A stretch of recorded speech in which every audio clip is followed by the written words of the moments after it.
Welcome back to Andersen Acres. We're here with our baby quail again because we're just going to catch up with the small guys we hatched. So they are 1 week old now, and at 1 week, they look like this little guy. Okay, 2 week old, that little guy. So I took the slightly bigger quail out of here. So I just want to talk about brooding in weeks 2 and 3, because after that they can come out of the brooder. But we're not going to talk about that. We're going to talk about, thank you. We're going to talk about looking after them during weeks 2 and 3. So weeks 2 and 3, what you want to do is you want to keep their brooder pretty clean. And now this is, we've put food all over the floor, and there's a reason we do that. I'm just going to, there we go, smooth that out a little. But we use kind of food for bedding so they don't eat anything stupid. Quail are stupid. They are. They can't help it. They're pretty dumb. Okay? They cannot help it. They're idiots. It's not their fault. So what you can't do is put a bunch of stuff in here that they're going to eat because they shouldn't. And then if they eat something bad, then they die and there's dog head. We're not going to worry about that. Excuse me, Tequila. I'm trying to film from this side. Excuse me. Thank you. So we're using bedding. Instead of bedding, we're using just food. Dog. So what we're doing is we're using some food for bedding. You can use sand or pine chips or whatever. Be prepared for them to eat some of it.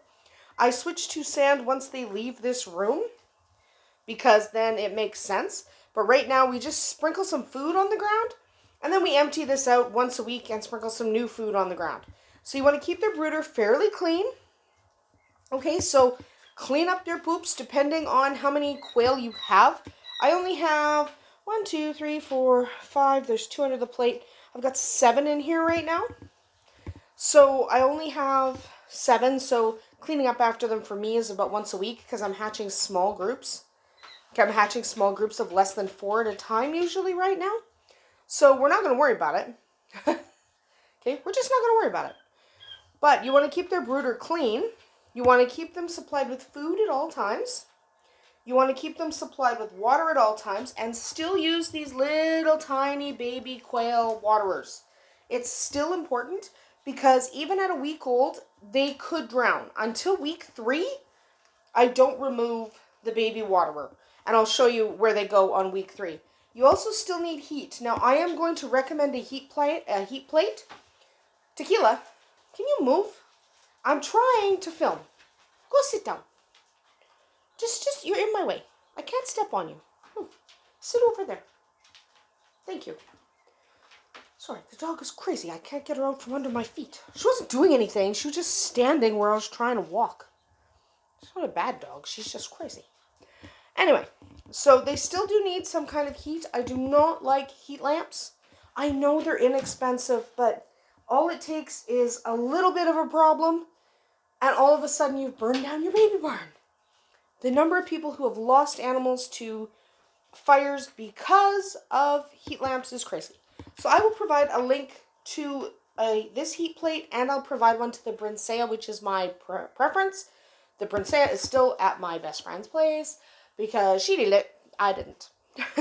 I have 2 of these. I'm not hatching in large quantities this year, so 2 heat plates is perfectly acceptable to me this year, and I did decide to let her borrow the better one. So you want to keep them with food and water. Okay, this feeder works much better now that they're bigger. They don't climb up inside it. So you can just leave the top on it, no problem. Again, stay with the baby quail waterer. And your brooder at this stage needs to be fairly large. Hi, sweetie. Fairly large, and you need to not have a bunch of corners.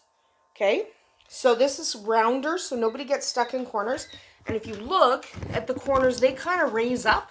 So there's nowhere for them to get stuck and pile on each other because quail tend to do that.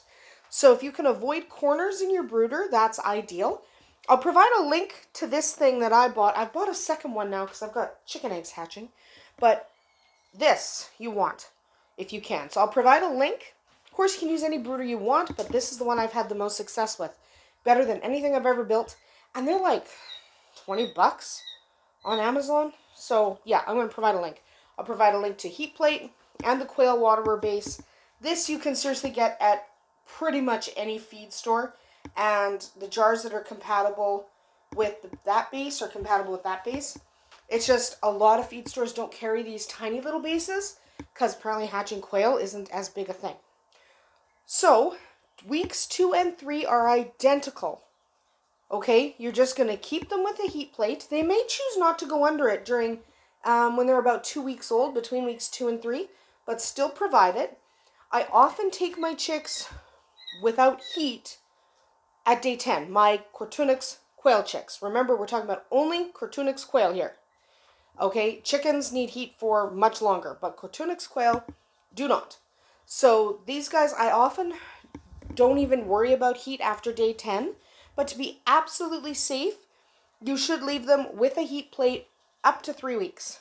See, they use this water just fine. I had someone concerned that maybe they wouldn't be able to get their beaks in there, but it's totally fine. It's fine for chickens too at a young age. So yes, I'll provide a link to that just because if you're going to hatch quail, you should really invest in a couple of bases like that because it will work better for you.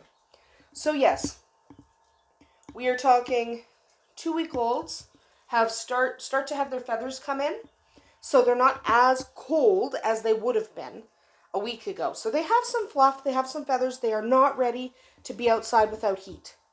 Okay? They are not ready. They are only a week old. Maybe at day 10 they might be ready, but really you should wait till they're 3 weeks old, and then we'll show you what to do with them when they're 3 weeks old and they for sure do not need any heat. That's Tequila. She's watching over the babies. Anyone wondering how Tequila is so good?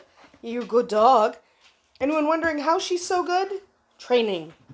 We will continue to follow Tequila's progress for the first year, so tune in on Thursdays when we release those videos. But if you do want a livestock guardian dog, training, exposure, okay, that's why she's so good. I've had people ask me why she doesn't just eat the babies. Because we've worked with her a lot.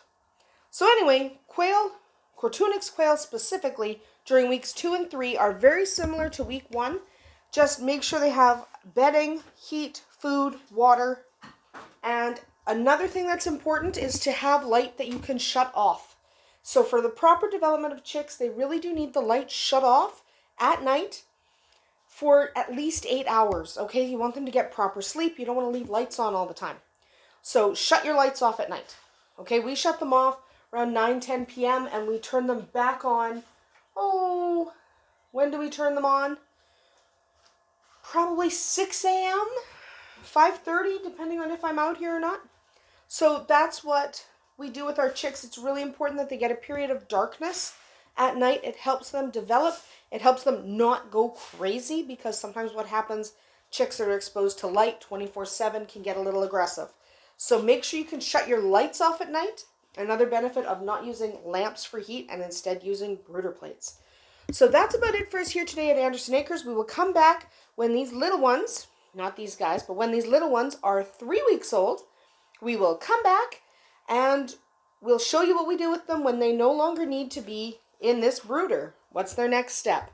We'll show you next time. We'll see you tomorrow.